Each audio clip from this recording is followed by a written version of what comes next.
caranya mendapat ilmu laduni ada 3. Yang pertama jelas tadi, dianugerahi oleh Allah. Ya, meskipun rumusnya harus membersihkan jiwa, dalam kasus tertentu mungkin ada orang yang biasa-biasa.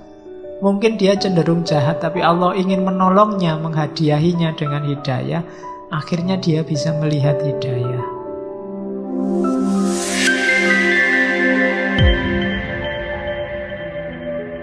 Di awal-awal di kitab Ar-Risalah ala Dunia, Ghazali bilang, ini sebenarnya saya nulis kitab ini, ada seorang teman yang tanya padaku, apa ya benar ada ilmu jenis laduni ini?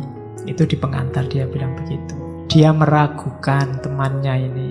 Apa ya ada? Pengetahuan itu kan dari akal, dari rasio, dari pengalaman. Kok ada pengetahuan yang laduni yang dikasih Allah langsung, itu kayak gimana? Akhirnya Ghazali, ya sudah, saya tulis risalah semacam jawaban dari pertanyaan temannya tentang ilmu laduni. Cuma ya ndak panjangnya Ghazali ya. Kalau kamu ngaji bisa tahunan itu. Terus kemuliaan ilmu, ini bagian awal. Saya awali dari sini. Jadi katanya Ghazali, kalimatnya indah. Ilmu itu zatnya sendiri sudah mulia. Jadi ilmu itu sebenarnya jenis apapun, hakikatnya dia sebagai ilmu itu mulia. Logikanya simpel. Kenapa? Karena ilmu lawannya kebodohan. Tahu lawannya tidak tahu. Kalau tahu itu cahaya, ketidaktahuan itu kegelapan. Jadi barangnya sendiri yang namanya ilmu itu sudah mulia. Maka kalian nyari ilmu apa saja, itu sebenarnya sedang mengambil atau menempati kemuliaan.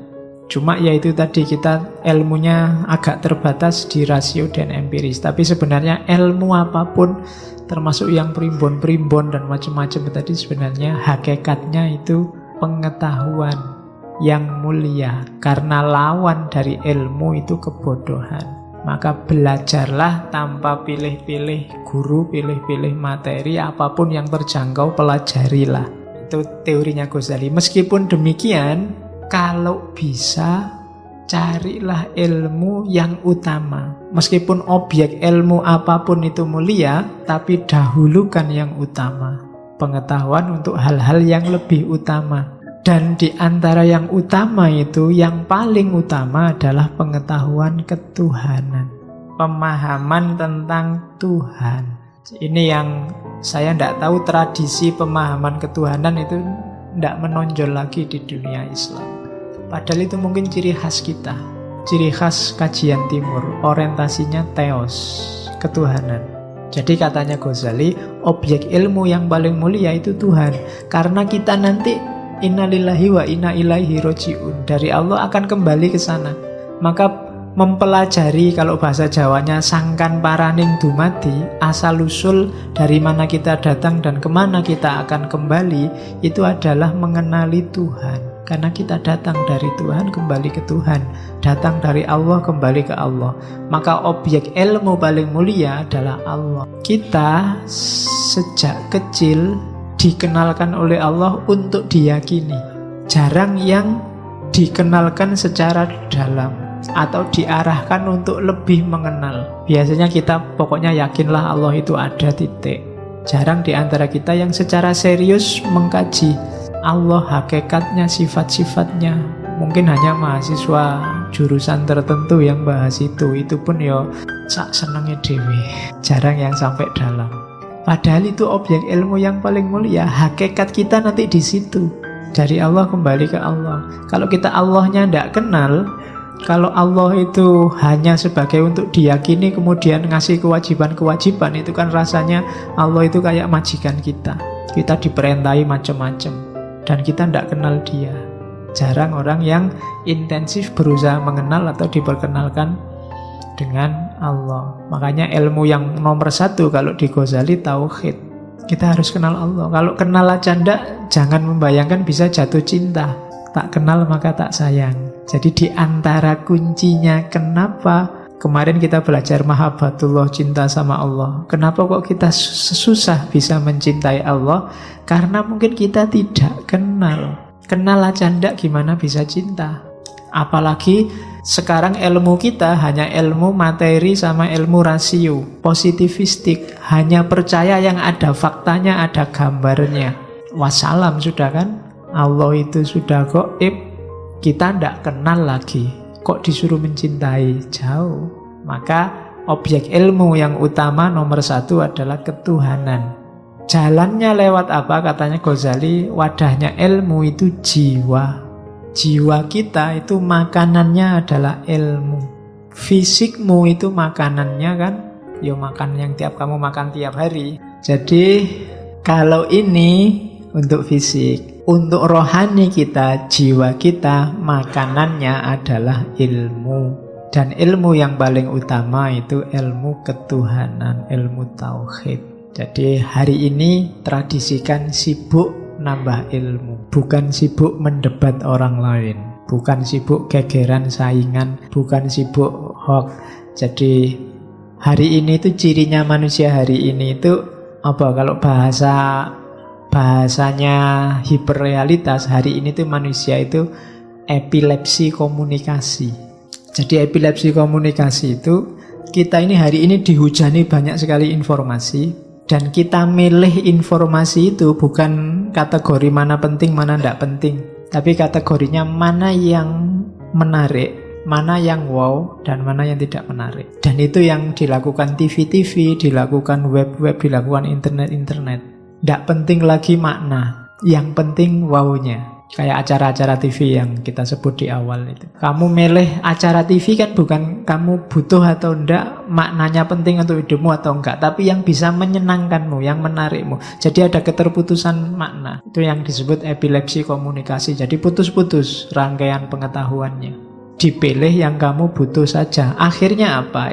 Media menawarkan yang menarik buatmu saja. Kalau enggak percaya, YouTube misalnya, bukalah video apa yang kamu senang. Setelah itu kamu akan ditawari semua video yang berhubungan, yang mirip dengan yang kamu buka tadi.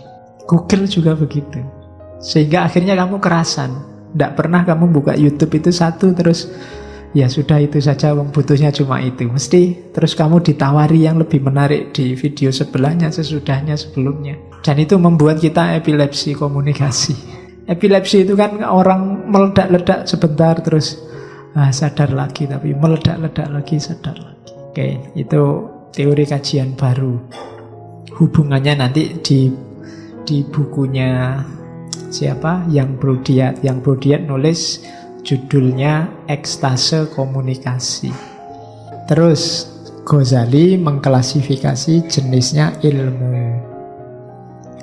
Kalau Ghazali, ilmu itu ada dua, syar'i sama akli.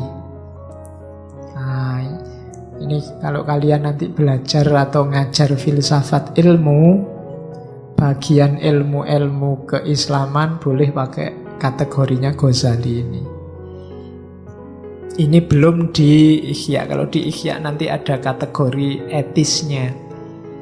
Kategori etis itu ilmu ada yang mahmudah, ada yang madhmumah. Ada yang fardu ain, ada yang fardu kifayah. Filsafat itu fardu kifayah. Tidak perlu semua orang ngerti filsafat, nanti malah kacau.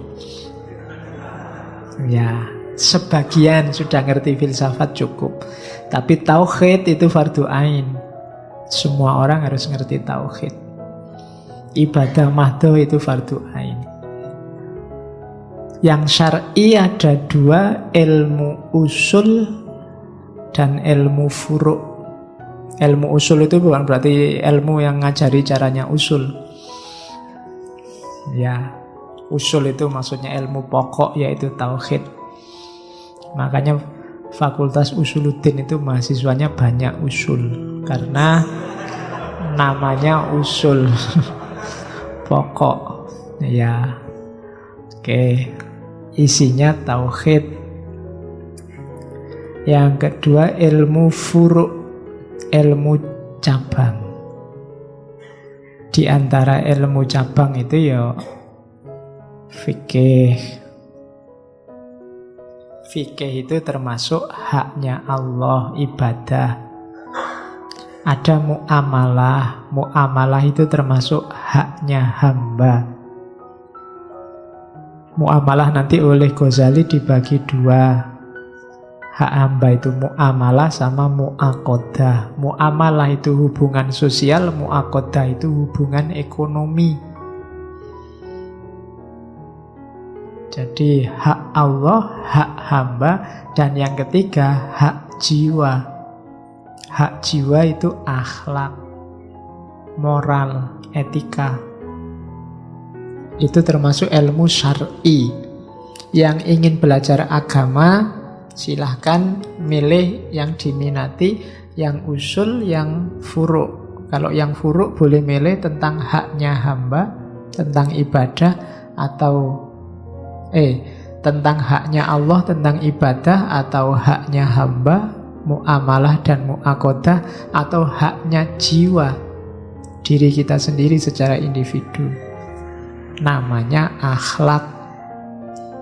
Terus nanti ada ilmu akli. Ilmu akli ini kalau Ghazali ya logika, termasuk berhitung, harus belajar. Kemudian ilmu alamiah, fisika, biologi, itu kita ngerti. Kemudian yang ketiga ilmu, kalau kita sebut hari ini metafisika, tentang hakikat realitas, itu ilmu akli. Jadi ilmu alamiah, fisika, hakikat realitas, metafisika, ilmu tentang berhitung atau cara berpikir namanya logika. Itulah semestanya ilmu-ilmu. Kalau ingin disebut ulama, ya kuasai ilmu-ilmu syar'i, usuliyah dan furu'iyah. Karena ulama itu warasatul anbiya, pewarisnya para nabi, mewarisi syariah. Ada juga yang akli. Mungkin yang akli ini yang ulama modern, spesialis, ahli fisika, ahli matematika, ahli logika, termasuk ahli filsafat, itu ilmu akli. Jadi ada syar'i, ada akli. Nah, sekarang baru masuk ke laduni. Kalau di Ghazali, laduni itu berhubungan dengan proses belajar. Jadi meskipun istilahnya ilmu laduni, ini bukan berarti terus ada ilmunya sendiri. Makanya kalian lihat di peta sebelumnya ini tidak ada. Lupa ilmu laduni yang mana? Tidak ada. Ilmu laduni itu proses belajarnya. Jadi yo metodenya, kalau bahasanya kampus epistemologinya, itu laduni. Bukan kok isinya apa ilmu isinya bisa semua ilmu tadi. Apa ada Pak ilmu laduni yang isinya fisika misalnya, sama Allah dianugerahi ilmu fisika? Ada. Saya tidak tahu laduni apa tidak. Zaman saya dulu di Jember ada pondok pesantren Al-Hasan. Kiainya namanya Kiai Muzammil.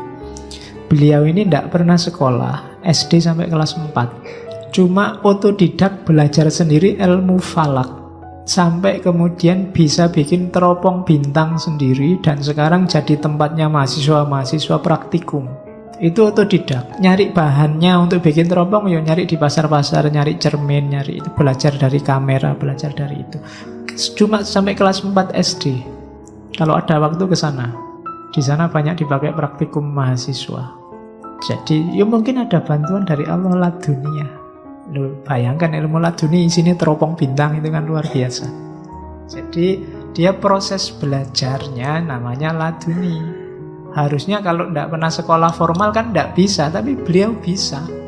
Zaman saya ke sana itu yang terbesar sudah bisa sekian ratus meter, kilometer bisa lihat planet Pluto. Jadi itu proses belajar. Proses belajarnya ada dua. Kalau di Ghazali ta'allum insani, sama ta'allum robbani. Kita ngaji ini ta'allum insani.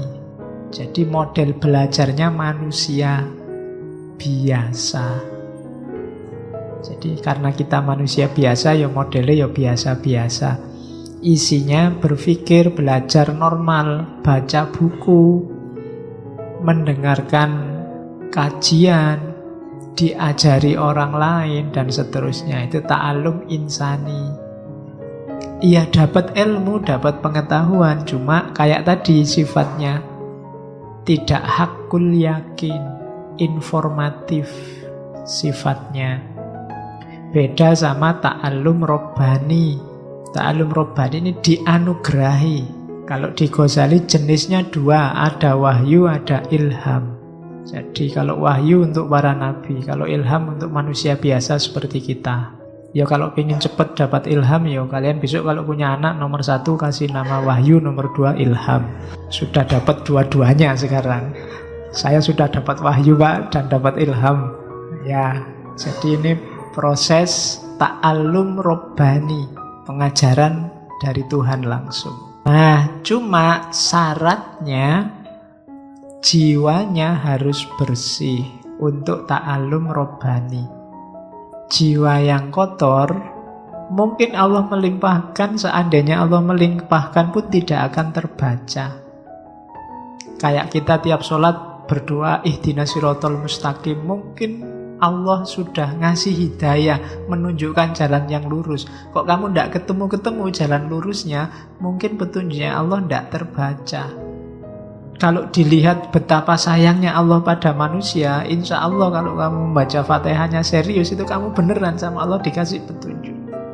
Dikasih petunjuk jalan yang lurus. Kenapa tidak terbaca? Kenapa kamu masih kebingungan? Mungkin karena jiwamu gelap. Ya kayak ruangan yang gelap itu loh. Seindah apapun isinya tidak kelihatan. Maka kita butuh jiwa yang jernih, katanya Ghazali.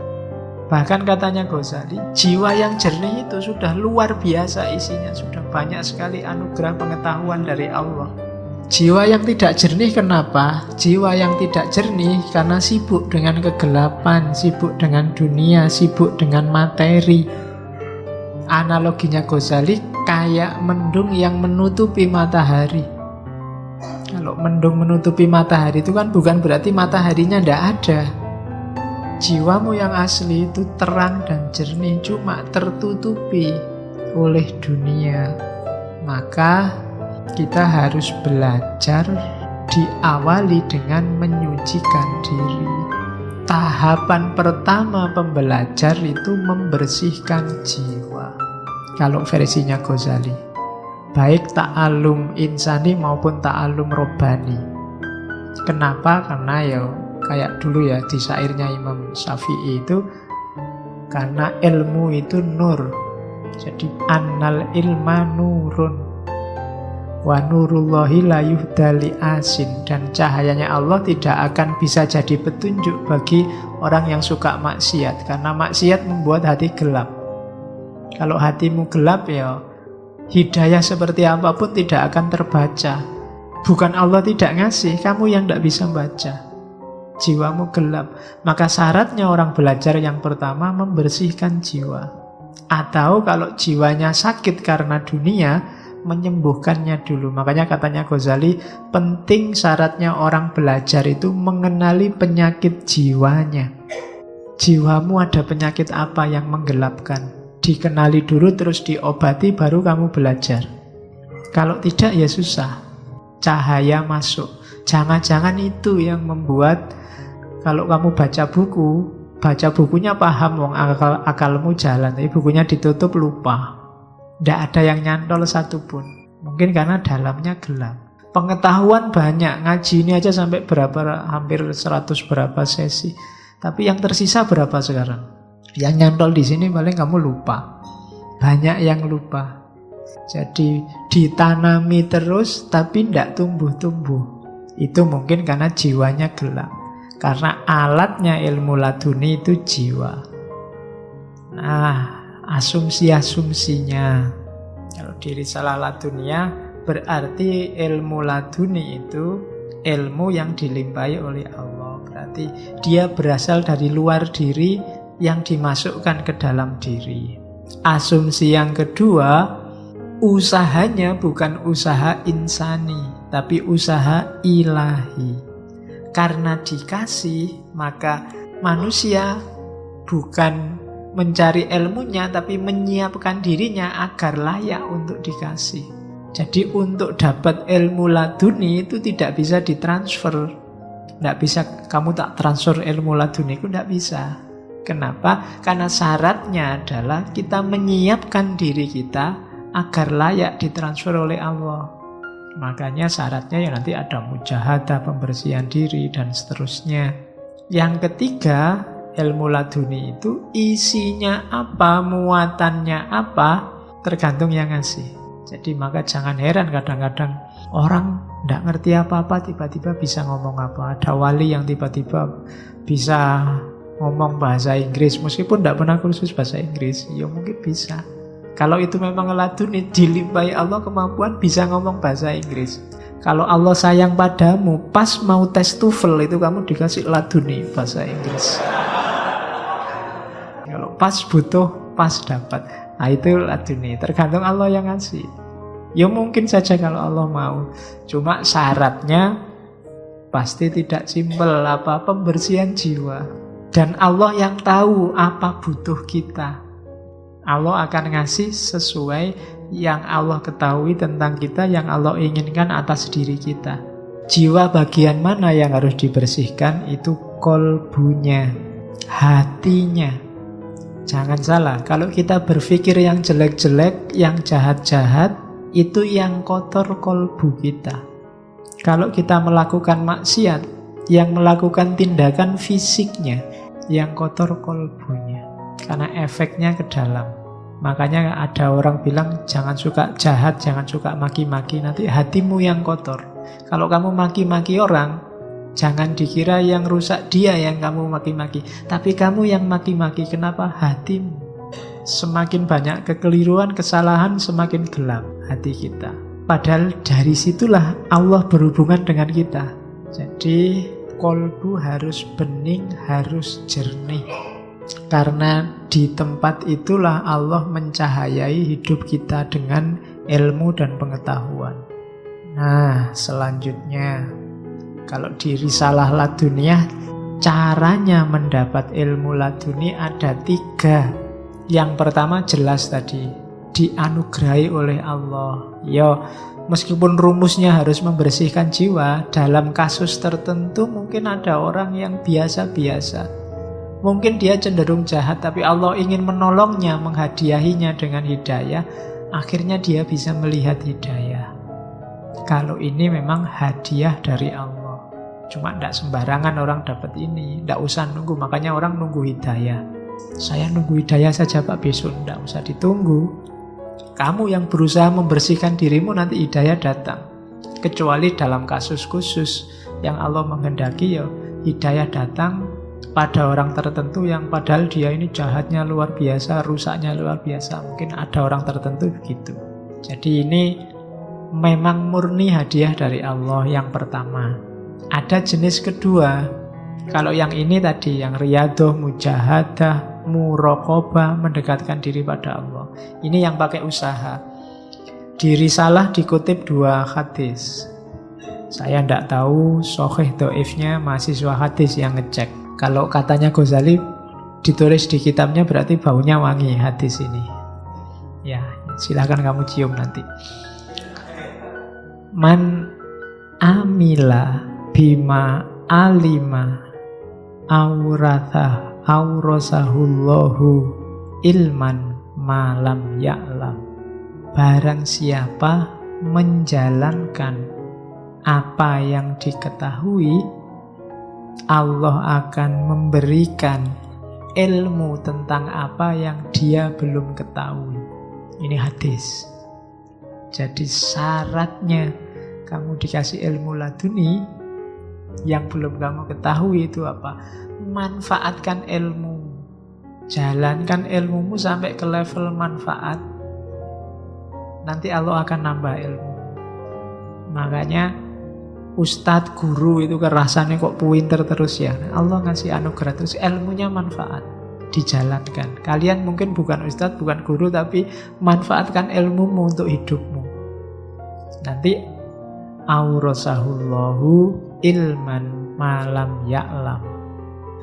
Kalau ini mujahadah yang lain lagi. Man ahlasallaha arba'ina sobahan adharallahu ta'ala ya nabi al-hikmah min qalbihi ala lisanihi. Barang siapa yang ikhlas kepada Allah 40 subuh, 40 hari berarti, maka Allah akan menampilkan, menunjukkan sumber-sumber hikmah dari hatinya pada lisannya. Oh, itu silahkan kamu kaji hadis ini. Barang siapa yang bisa konsisten ikhlas. Ikhlas itu berarti segala amalnya hanya untuk Allah, tidak mengeluh apapun keputusan Allah. 40 hari saja itu mungkin angka itu untuk menunjukkan bahwa kita serius, konsisten, selalu ikhlas kepada Allah. Maka Allah akan memberikan hikmah dalam hati kita yang nanti akan tampil dalam lisan kita. Sumber-sumber hikmah ditanam dalam jiwa dan itu akan kelihatan dalam ucapan kita. Nah, itu hadis kalau di Ghazali. Silahkan kamu cek. Ya latihan lah ya 40 hari ikhlas. Bikin program sendiri ya. Kalendernya ditulisi. Bulan mungkin Ramadan besok lah lebih enak.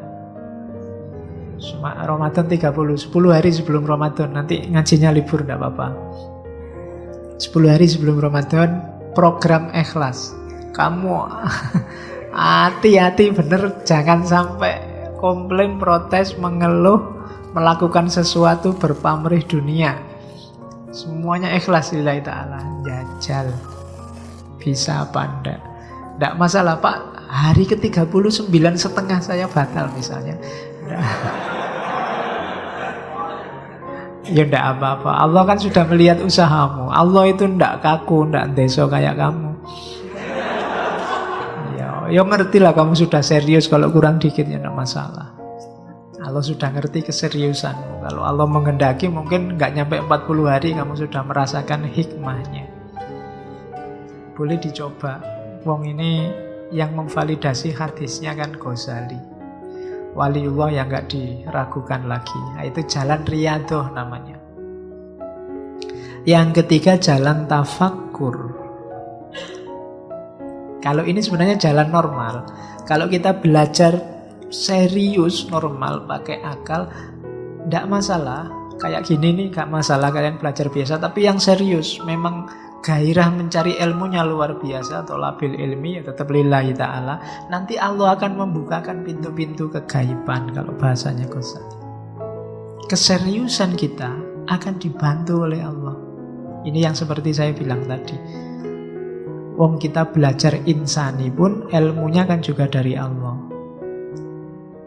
Jadi yang ketiga tafakkur, ayo belajar. Kita belajarnya satu halaman, hasilnya bisa berhalaman-halaman.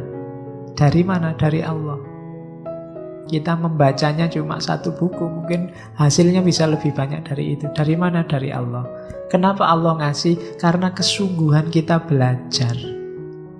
Padahal kita baca cuma satu baris, tapi inspirasi dari satu baris ini luar biasa banyak. Wah, berarti hubungannya sama itu, sama ini. Wawasan kita jadi luas hanya karena satu baris ini.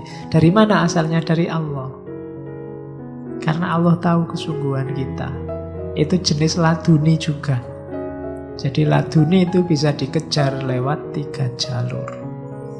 Hadiah murni dari Allah. Cuma kalau ini tidak bisa diprediksi, nggak bisa diukur. Yang bisa diukur yang kedua, riyadhah kita, usaha kita memang untuk nyari. Atau yang ketiga ya kita belajar saja, tafakkur seperti biasa, cuma serius, ikhlas lillahi ta'ala. Nanti Allah menyambut kita. Itu 3 cara.